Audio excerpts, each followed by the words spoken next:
कृष्ण चैतन्य प्रभु नित्यानंद श्री अद्वैत गदाधर श्रीवासदि गौर भक्त वृंद।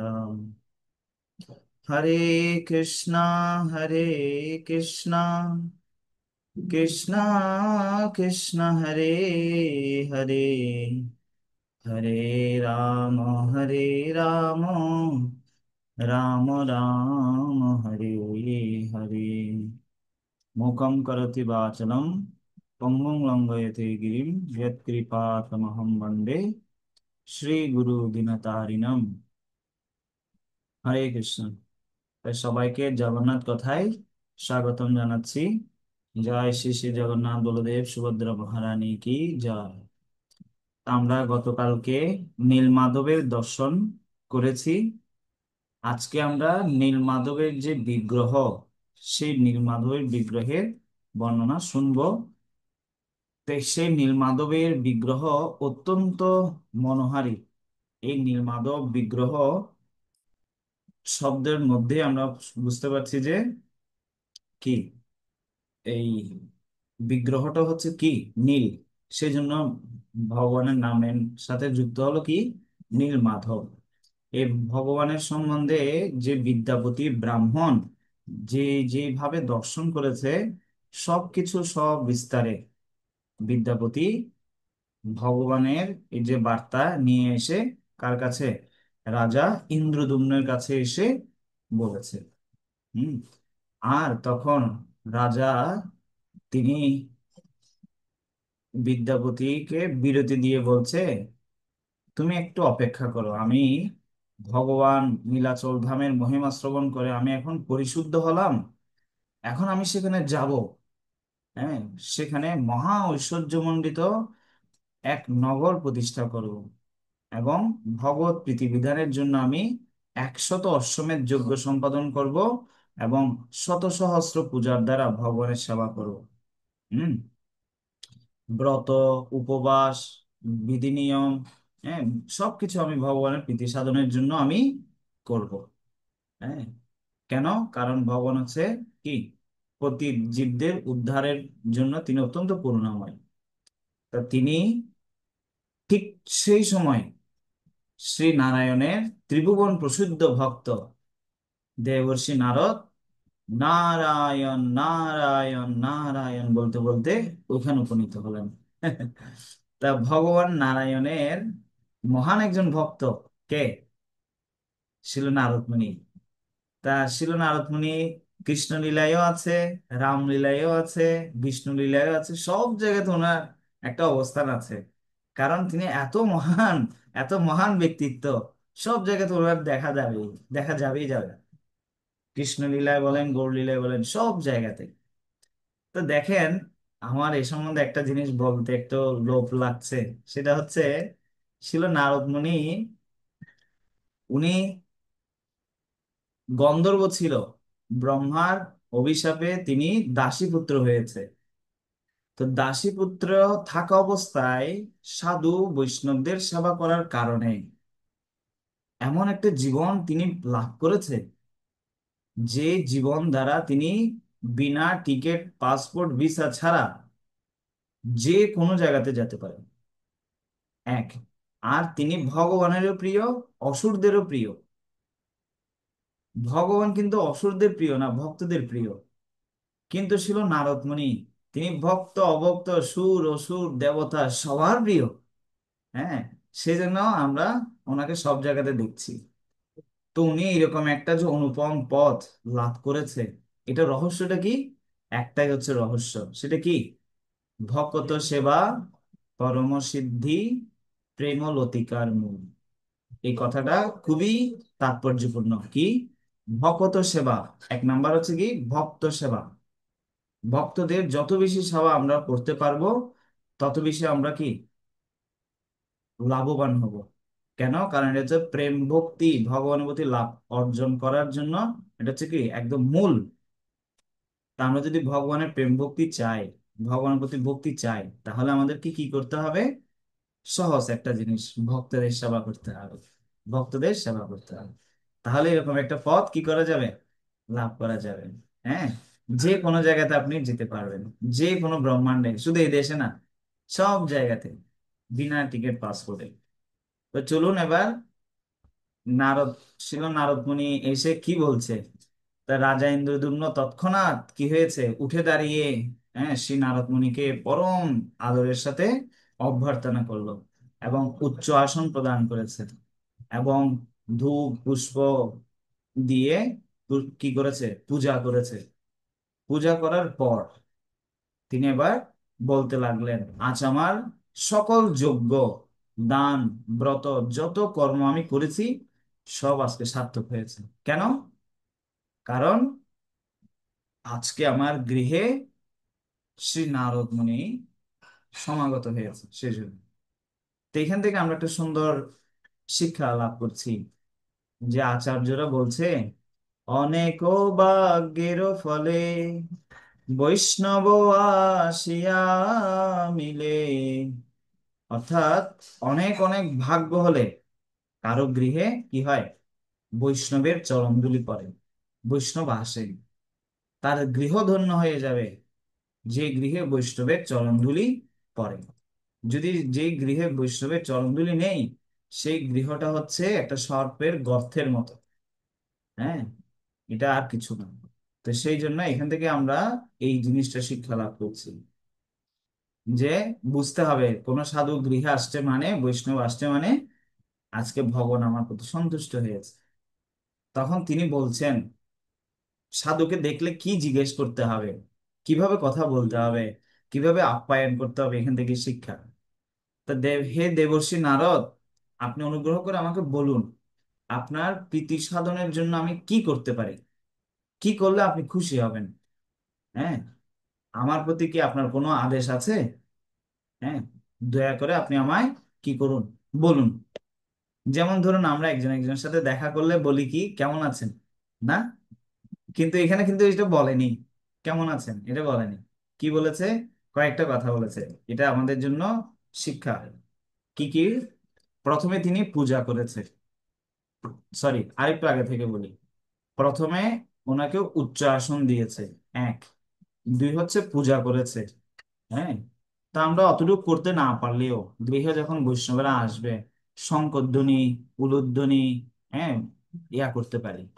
তারপর বসার জন্য যদি উচ্চ আসন নাও থাকে, একটা বসার জন্য একটা কি দিতে পারি, আসন দিতে পারি।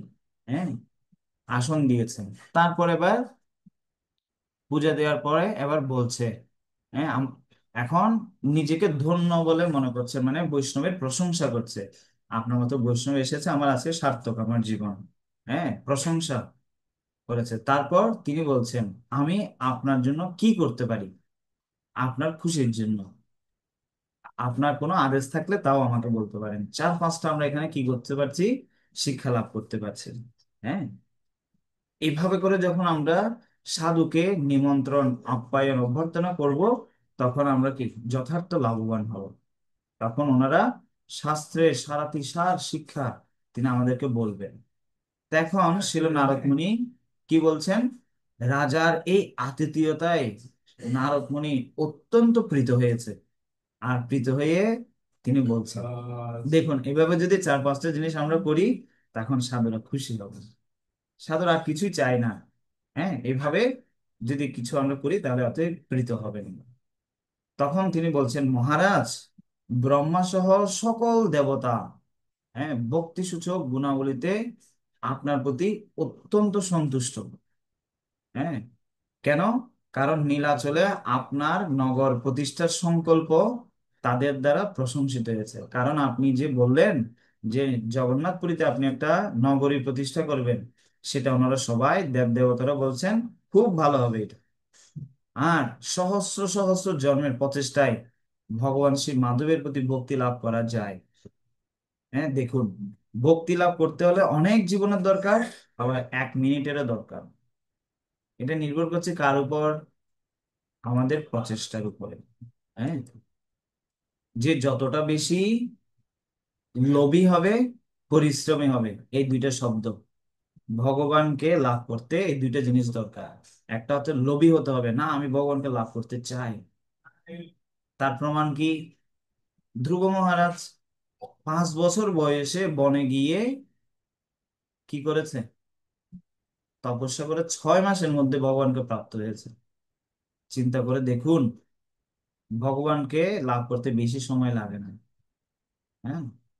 হাতি, গজেন্দ্র, তিনি বিপদে পড়েছে, কুমিরের সাথে যুদ্ধ করেছে অনেক বছর ধরে, পারেনি। শেষে যখন তিনি বললেন, নমো ব্রাহ্মণ দেবায় গো ব্রাহ্মণ হিতায় চ জগদ্দিতায় কৃষ্ণায় গোবিন্দায় নমো নমঃ, প্রার্থনা করলো, সাথে সাথে বৈকুণ্ঠ থেকে ভগবান চলে এসেছেন।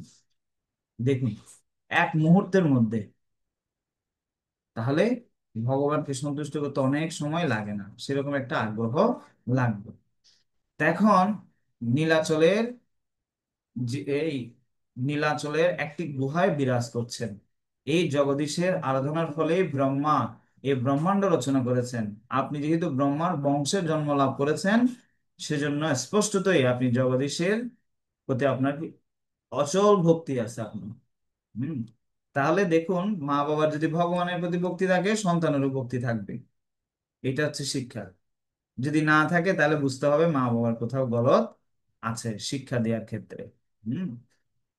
গর্ভকালীন মা বাবা যদি ভক্তিময় আচরণে নিযুক্ত থাকে, তাহলে সন্তানেরও নিযুক্ত থাকবে ভক্তিতে। বাবা মা যদি টিভি দেখে, হ্যাঁ, ইত্যাদি ইত্যাদি কার্য করে যা ভক্তিমূলক নয়, তাহলে সন্তানেরও বড় হয়ে ঠিক সেরকম হবে।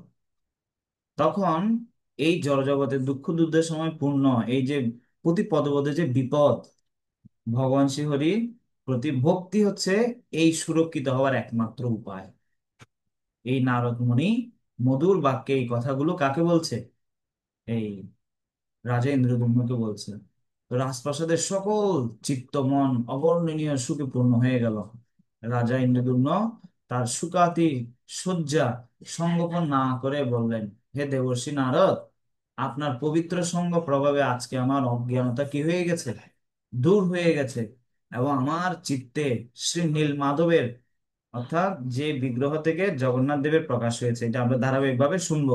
26 তারিখ পর্যন্ত শুনবো ধারাবাহিকভাবে। নিয়মিতভাবে শুনুন, তাহলে বুঝতে পারবেন, আসবে। আমি একদম প্রতিটা শব্দ শাস্ত্রের যেভাবে স্কন্দ পুরাণে বর্ণনা করছে, সেভাবে ধারাবাহিকভাবে বর্ণনা করার চেষ্টা করছে। হম। তখন তিনি বলছেন, আমার চিত্ত ভগবানের প্রতি তীব্র হয়ে উঠেছে, ভগবানকে দেখার জন্য, ভগবানকে আরাধনা করার জন্য। হ্যাঁ, আসুন আমরা উভয়ে রথে আরোহণ করে নীলমাধবের দর্শনের উদ্দেশ্যে যাত্রা করি। আপনি যদি অনুগ্রহ করে আমাকে পুরুষোত্তম ক্ষেত্রে অর্থাৎ জগন্নাথপুরীতে নিয়ে যান, ধামের মাহাত্ম্য প্রকাশ করেন, তাহলে আমার জীবন সার্থক হবে। তো দেখুন, ধামে যখন যাব আমরা, তখন আমরা যাতে সাধু সঙ্গে যাই। হ্যাঁ, এটা চার একটা শিক্ষা, যে উম, বলা হচ্ছে, শিল ভক্তিবিনোদ ঠাকুর ওনার একটা শরণাগতির ভজনে বলছেন, গৌর আমার যেসব স্থানে করিল ভ্রমণ রঙ্গে, সেসব স্থান হেরিব আমি প্রণয় ভকত সঙ্গে। অর্থাৎ শ্রী চৈতন্য মহাপ্রভু, গৌরাঙ্গ মহাপ্রভু যে সমস্ত স্থানে কি করেছে, ওনার পার্শ্বদেরকে নিয়ে লীলাবিলাস করেছে, সে সমস্ত স্থানগুলোতে আমি কি করতে চাই? দর্শন করতে চাই। কি ধরনের ভক্ত? প্রণয় ভকত সঙ্গী। যে কোনো জায়গাতে আমরা যাব দর্শন করতে, তীর্থস্থানে যাব, সেই সমস্ত ভক্তের সাথে যাব, যাদের মাধ্যমে আমি তীর্থের মাহাত্ম্য যথার্থ লাভবান হতে পারবো। তীর্থে গিয়ে তাদের সাথে আমাদেরকে যেতে হবে। এটা হচ্ছে এখান থেকে আমরা শিক্ষা লাভ করেছি। তো সে নারদ মুনি এই কথা শুনে বলছে, এটা আমার জন্য অত্যন্ত আনন্দের। আমি ওই স্থানের মাহাত্ম্য আপনাকে বলবো। আপনি সর্বশুভময় নীলাচল ধামে কি করেন? শ্রী জগন্নাথকে প্রত্যক্ষভাবে মুখোমুখি দর্শন করবেন। হ্যাঁ। তো দেখুন, এখন ধাম দর্শন হয় কি দিয়ে? শিল ভক্তি সিদ্ধান্ত সরস্বতী ঠাকুর প্রভুপাদ বলছেন, ধাম দর্শন হয় কান দিয়ে। ঠিক আছে? ধাম দর্শন চোখ দিয়ে হয় না। তো ধাম দেখতে হবে, ভগবানকে দেখতে হবে কি দিয়ে? না কান দিয়ে। কান থেকে মুখের যতটুক দূরত্ব, ভগবান আমাদের থেকে ততটুক দূরে আছে। এই ভগবানকে আমরা যদি লাভ করতে চাই, তাহলে স্থানে স্থিতা শ্রুতিগতাম তনুবাম আত্মনভি, আমরা যে যেখানে আছি সেখানে থেকে যদি আমরা কেবল নিষ্ঠা করে ভগবানের কথা শ্রবণ করি, কৃষ্ণের কথা, নাম কীর্তন জপ করি, কৃষ্ণের আরাধনা করি, তাহলে ভগবান, যদিও ভগবানের একটা নাম হচ্ছে অজিত, কিন্তু বলা হচ্ছে জিত অপিয়সী স্ত্রীলোক্যম, সে ভগবানকে জয় করা যাবে কিভাবে? কেবলমাত্র ভগবানের কথা নিষ্ঠার সাথে শ্রবণ করতে হবে। তার প্রমাণ হচ্ছে শিল পরীক্ষিত মহারাজ 7 দিনের মৃত্যুবরণ অভিশাপ পেয়েছে, তিনি আর কিছু করেননি ভগবানকে লাভ করার জন্য, কেবল কি করেছে? নিষ্ঠা করে ভগবানের কথা কি করেছে? শ্রবণ করেছে। হ্যাঁ, আর বেশি কিছু করতে হবে না আমাদের, শুধুমাত্র কি করতে হবে? ভগবানের নাম, ভগবানের কথা শ্রবণ করতে হবে, তাহলে ভগবানকে আমরা লাভ করতে পারবো। তা এখন এবার রাজা ইন্দ্রদ্যুম্ন যাত্রা আরম্ভ, সকল বিধি শুভ মঙ্গল ক্রিয়াদি কি করলো? সম্পন্ন করলো। তিনি নারদ মুনি, শ্রী বিষ্ণু, দুর্গা দেবীর মন্দির পরিদর্শন করে তাদের আশীর্বাদ প্রার্থনা করলেন। হ্যাঁ, যেমন যেই শুভ তিথি রয়েছে সেই সময় বের হলো। বিশেষ করে সমস্ত তিথিগুলো ভালো, কিন্তু একটা তিথি ভালো নয়। শিল প্রভুপাদ বলছেন এটা আমাদের বৃহস্পতিবার সকাল বিকাল 4:30 থেকে সন্ধ্যা 7:30, এই সময়টা ভালো নয়। বিকাল 4:30 থেকে রাত 7:30, এই সময়টা ভালো নয় যাত্রাকালের জন্য, এটা জ্যোতিষশাস্ত্রে বলা হচ্ছে। তো এখন তিনি বের হলেন, নারায়ণকে প্রণাম করলো, রথে আরোহণ করলো, আর নারদ মুনি তার পাশে উত্তর আসনে কি করলো? উপবেশন করলো। আর রাজা ইন্দ্রদ্যুম্নের রথকে অন্যান্য প্রদেশে রাজন্যবর্গের শত শত রথ কি করছে? পিছনে পিছনে অনুসরণ করছে। সমস্ত রথগুলো অস্ত্র সুরক্ষিত ছিল এবং পতাকা শোভিত ছিল, এবং নাগরিকগণ হাতি, ঘোড়া, উট প্রভৃতি প্রাণীদের পিঠে আরোহণ করে কি করছে? রাজার অনুগমন করছে। আর এই মহিমময় শোভাযাত্রার দৃশ্য দর্শন করে শুভানুদ্দায়ী দর্শকবর্গ সবাই উল্লাসিত হতে লাগলো, এত চমৎকার লাগছিল। আর সেই রাজকীয় যাত্রা অবিদল দেখে অপরাহ্নে মহানগরীর তীরে উপনীত হলো। আর রাতের আশ্রয়ের জন্য তারা কি করলো? শিবিরের ব্যবস্থা করলো। রাত হয়ে গেছে, যেখানে রাত হয়ে যাবে সেখানে তারা নদীর পাশে কি করেছে? শিবির করেছে। কেন? কারণ পরের দিন যাতে স্নান করে আবার বৈদিক কার্য আদি পিতৃপুরুষদের উদ্দেশ্যে তর্পণ, স্নান ইত্যাদি করে আবার যাতে যাত্রা শুরু করতে পারে প্রসাদ আদি পেয়ে। স্নান করে রাজা কি করলো? সবাই মিলে, নারদ মুনি সহ মিলে ভগবানের সেবা পূজা আদি করে প্রসাদ পেয়ে কি করলেন? এই ছিল নারদ মুনিকে বলছে, প্রভু আপনি দয়া করে শ্রীহরির সুমধুর লীলা বর্ণনা করুন আপনি আমাকে। তখন এবার রাজার উদ্দেশ্যে ভগবানের কথা বলছে। তো দেখুন, আমরা ভগবান নীলমাধবের সম্বন্ধে যে তিনি বলছেন, তো এখান থেকে আরেকটা জিনিস শিক্ষণীয় আমরা এখানে দেখতে পাচ্ছি। সেটা কি? না, সেটা হচ্ছে রাজা মহারাজা হলেও, যাত্রাপথে থাকলেও, ওনারা কিন্তু যাচ্ছে কোথায়? ভগবানের দর্শনে। তো এখানে লাগবে ধরুন 30 দিন। 30 দিনের মধ্যে প্রথম দিন ওনারা রাত্রি যাপন করলো একটা জায়গাতে, আবার সকালবেলা উঠে স্নান আদি করে সেবা পুজো করে এখন বসলো কিসের জন্য? ভগবানের কথা শোনার জন্য রাজা বলছেন। তো এখান থেকে আমরা একটা শিক্ষা পাচ্ছি। কি শিক্ষা? যে ভগবানের কথা আমরা যেখানেই থাকি না কেন, গৃহে বা বনেতে থাকে, হাগরাঙ্গ বলে ডাকে, সেই যাই ব্রজেন্দ্র সুত পাশ, আচার্যরা বলছে। অর্থাৎ আমরা যাত্রাপথে হোক, বাড়িতে হোক, মন্দিরে হোক, যেখানেই হোক, একটা দিনও যাতে আমার না যায় ভগবানের শ্রীহরির কথা এই কর্ণ দিয়ে না শ্রবণ করে। কারণ এই কর্ণ দেয়া হয়েছে কেন জানেন? এই কানের ভূষণ হচ্ছে ভগবানের হরির কথা শ্রবণ করার জন্য। আর এই মুখ দেয়া হয়েছে ভগবানের নাম কীর্তন করার জন্য। হ্যাঁ। আর পা দেয়া হয়েছে ভগবানের মন্দিরে, তীর্থস্থানে, ভগবানের ধামে যাওয়ার জন্য। আর এই হাত দেয়া হয়েছে কেন? ভগবানের মন্দির মার্জন করার জন্য, ভগবানের সেবা করার জন্য, বৈষ্ণবদের সেবা করার জন্য।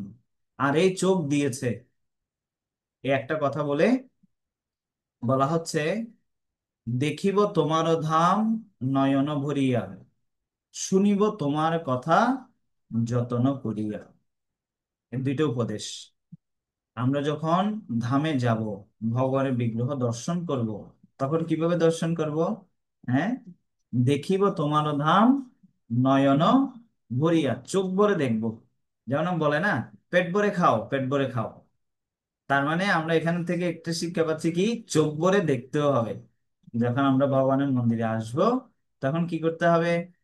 চোখ ভরে ভগবানকে কি করতে হবে? দেখতে হবে। আর শুনিব তোমার কথা যত্ন করি।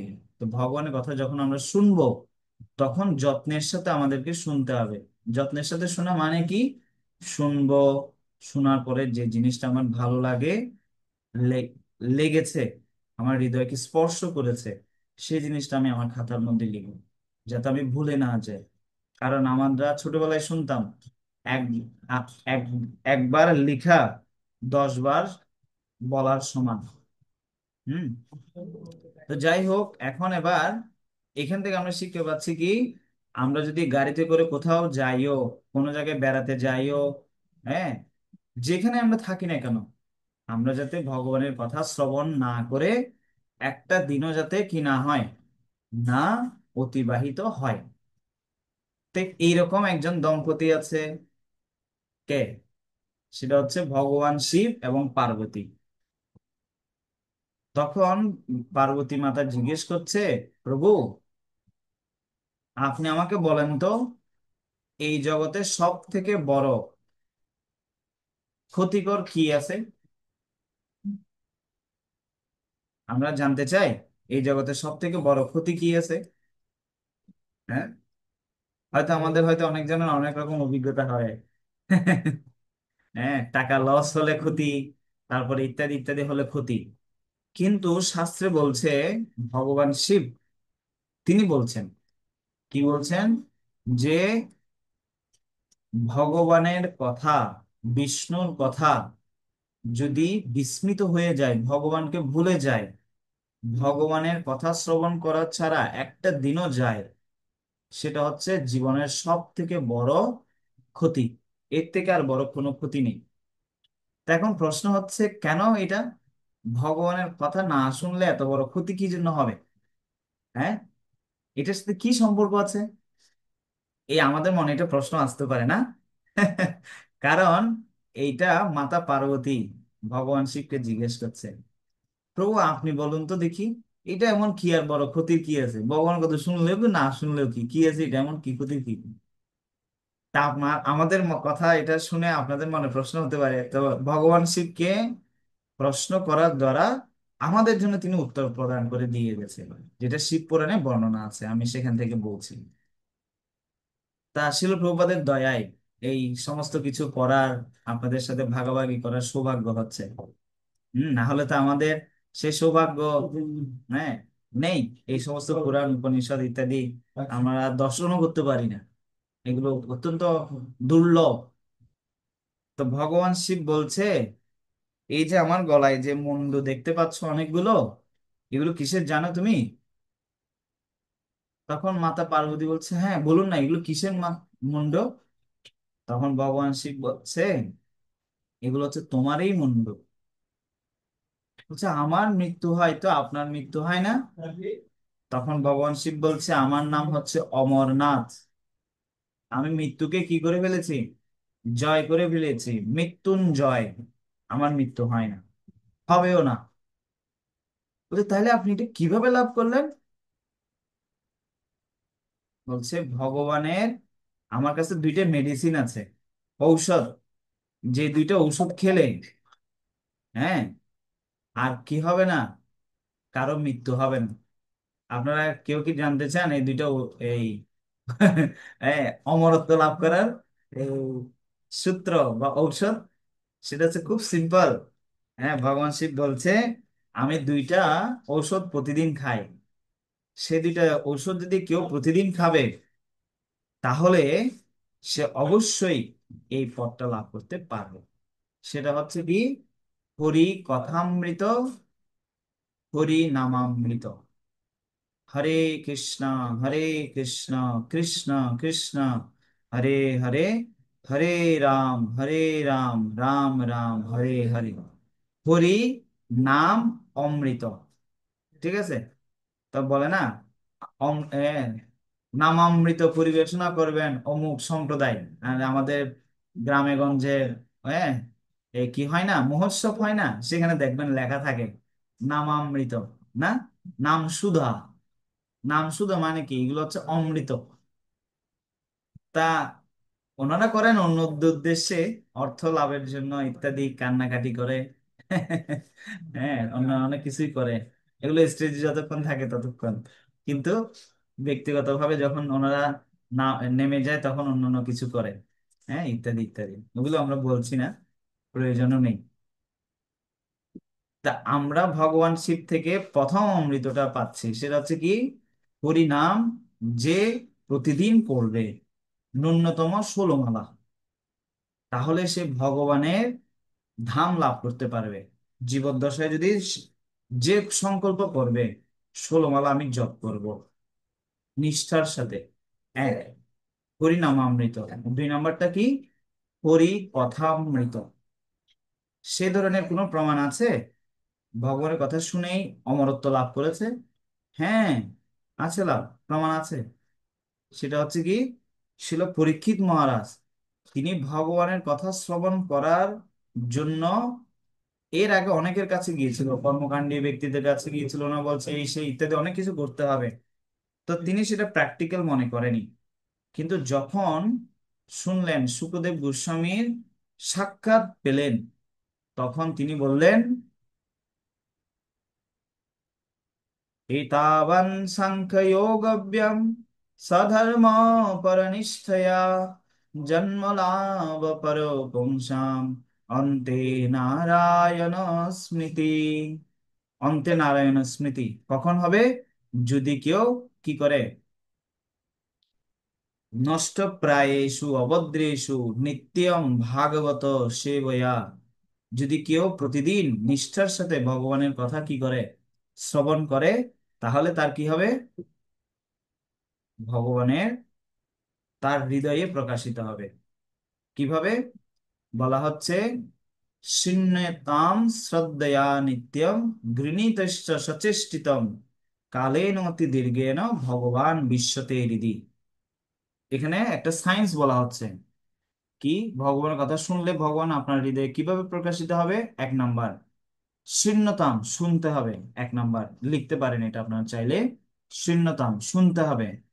কি মনোভাব নিয়ে শুনতে হবে, শ্রদ্ধয়া, শ্রদ্ধার সাথে শুনতে হবে, অত্যন্ত শ্রদ্ধার সাথে এই ভগবানের কথা যখন আমরা শুনবো, শ্রদ্ধার সাথে শুনতে হবে।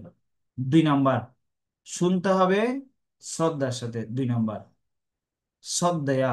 আর কদিন শুনবো, একদিন, 2 দিন, 1 সপ্তাহ, না, নিত্যম। 3 নাম্বার হচ্ছে কি, নিত্য, প্রতিদিন শুনতে হবে হরি কথামৃত। 3। তারপর এখন শুনলাম এক কান দিয়ে, আর কান দিয়ে বের করে দিলে হবে না। শোনার পরে এটা কি করতে হবে, জীবনে গ্রহণ করতে হবে, গৃহীতশ্চ। 4 নাম্বার, ওইখান থেকে আমরা অনেক কিছু শিক্ষামূলক কথা শুনবো হরিকথা থেকে, তখন সেখান থেকে আমাদেরকে কিছু না কিছু কথা আমাদের জীবনের জন্য গ্রহণ করতে হবে। তা এখন অনেকে বলবে, প্রভু, ভগবান যদি করায়, ভগবান করালে করব, ভগবান টানলে মন্দিরে যাব। ভগবান আমাদের ঘরের কোনো কাজ করে দেয় না, আমরাই সব কাজ করি কিন্তু, না? তা মন্দিরে যাওয়ার ক্ষেত্রে, কৃষ্ণ নাম জপ করার ক্ষেত্রে, গীতা পড়ার ক্ষেত্রে কেন আমরা বলি যে ভগবান করালে আমরা করব? এটা হচ্ছে অজুহাত। এটা দেখানো উচিত নয়। হ্যাঁ, সেজন্য বলা হচ্ছে শ্রবণ করতে হবে শ্রদ্ধার সাথে। 2 নম্বর, কতদিন শুনবো? 3 নম্বর, প্রতিদিন শুনবো। শোনার পরে কি করব? শুনবো সময় দিয়ে। যদি আমরা গ্রহণ না করি তাহলে শুনে লাভটা কি বলুন? আমাদের আচার্য বৃন্দরা বলছেন, শ্রীমদ্ জগতের স্বামী গুরু মহারাজ বলছেন, শুনলে কি করতে হবে? নিত্য শুনবো, তারপরে গ্রহণ করতে হবে। গ্রহণ কিভাবে করব? অন্য কেউ জোর করে করে করাবে? না, সচেষ্টিতম, নিজের চেষ্টায় কি করতে হবে? গ্রহণ করতে হবে। এটা হচ্ছে 5 নম্বর। 5টা জিনিস যদি কেউ কথা শ্রবণ করে, এই 5টা জিনিস তাকে লক্ষ্য রাখতে হবে। তাহলে কি হবে? কি লাভ হবে?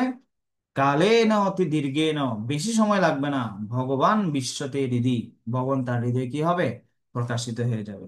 তো ভগবান শিব বলছে, এইভাবে আমি হরি নাম করতে করতে, হরি কথা শুনতে শুনতে আমি অমরত্ব প্রাপ্ত হয়েছি। এই পৃথিবীতে ভূলোকে মর্ত্যলোকে যেই জিনিসটা করবে, তার কি হবে? সেও অমর হয়ে যাবে। হরে কৃষ্ণ। তা আজকে আমরা অমর হওয়ার জন্য 2টা জিনিস বললাম। তো আগামীকাল আমরা আলোচনা করব সেই ভগবানের রূপের কথা শ্রবণ করব। হরে কৃষ্ণ। জয় শ্রী শ্রী জগন্নাথ বলদেব সুভদ্রা মহারানী সুদর্শন চক্র কি জয়। শিল প্রভুপাদ কি জয়। আপন আপন গুরু মহারাজ কি জয়। সমবেত ভক্তবৃন্দ কি জয়। গৌর প্রেমানন্দে। কারো কোনো প্রশ্ন আছে? হরে কৃষ্ণ প্রভু, প্রণাম। প্রণাম। প্রভু, আমি যখন ভাগবতম ক্লাস করতাম তখন বলছিল এই ভাগবতমে যে ভগবানও নাকি মৃত্যু আছে। তো বলছে কিভাবে মৃত্যু হয়? বলছে যমদূতরা নেয় আমাদেরকে, তখন যমদূতরারও ভয় দেখে যে আমাদেরও মৃত্যু আছে। তখন যমরাজারও নাকি মৃত্যু আছে, যমরাজাও নাকি মনে মনে ভাবে আমারও তো মৃত্যু আছে, কাল দেবে নাকি মৃত্যু ইয়া করে নেয়। তো এরকম ভাবে সবারও মৃত্যু আছে, বিষ্ণুরও মৃত্যু আছে নাকি ভগবান ভক্তের কাছে। তো কি শিবেরও কেন মৃত্যু নাই প্রভু? সবার মৃত্যু নেই। হ্যাঁ, তো এটা স্থিতিভেদে কথাটা হয়তো কোথাও থেকে হয়তো শুনেছেন। এখনো পর্যন্ত অনেকেই বেঁচে আছে। হনুমানজি বেঁচে আছে, তারপর অশ্বত্থমা আছে, পরশুরাম আছে। হ্যাঁ, এরকম অনেকজন ব্যক্তি আছেন যারা হচ্ছেন কি অমর। হুম। তা ভগবান হচ্ছেন কি এই, কারা কারা অমর আছে আমি আপনাদেরকে সে জিনিসটা দেখাই। কারা কারা অমর?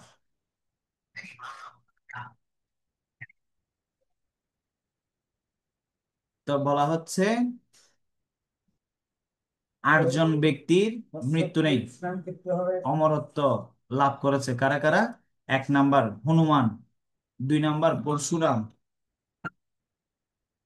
3 নম্বর ব্যাসদেব, 4 নম্বর মার্কণ্ডেয় ঋষি, 5 নম্বর বিভীষণ, 6 নম্বর কৃপাচার্য, 7 নম্বর অশ্বত্থমা, 8 নম্বর হচ্ছে মহাবলী। হুম। এরা অমরত্ব লাভ করেছে।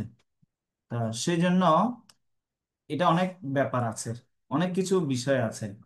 তো ভগবান এই জগতে আবির্ভূত হন, আবার তিনিও দেহ রাখেন। হ্যাঁ, তো এটা ভগবান তো অমর, ভগবানের মৃত্যু নেই। কিন্তু তিনি এই জগতে এটা প্রকাশ করেছেন, এটা হচ্ছে মর্ত্যলোক। তো এই জগতে যারা জন্মগ্রহণ করেছে তাদেরকে মৃত্যুবরণ করতে হবে। কিন্তু অনেকেই মৃত্যুবরণ করে, ভগবানও মৃত্যুবরণ করে, এটার সাথে অনেক পার্থক্য আছে। ভগবান এটা লীলা করেন। হ্যাঁ, আমাদের মৃত্যু, ভগবানের মৃত্যু, মৃত্যু তো বলা যাবে না, এটা তিরোভাব বলতে হবে। ভগবান একটা উপলক্ষ করে কেবল যায় এই জগৎ থেকে। ভগবানের কি নেই? জন্মও নেই, মৃত্যুও নেই। হুম। এটা কেবল কি, এটা একটা উপলক্ষ করে লীলা বিলাস করেন। ঠিক আছে। ভগবান শিব, তিনি হচ্ছেন বিষ্ণুও নন, তিনি সাধারণ কোনো তত্ত্বও নন। তিনি এমন একটি তত্ত্ব, মহান একটি তত্ত্ব, এটা খুবই জটিল। হ্যাঁ।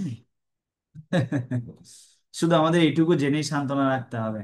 আরো ডিটেলস জানতে হলে অন্য প্রসঙ্গে এক সময় আমরা আলোচনা করব। হরে কৃষ্ণ। সবাইকে অনেক ধন্যবাদ।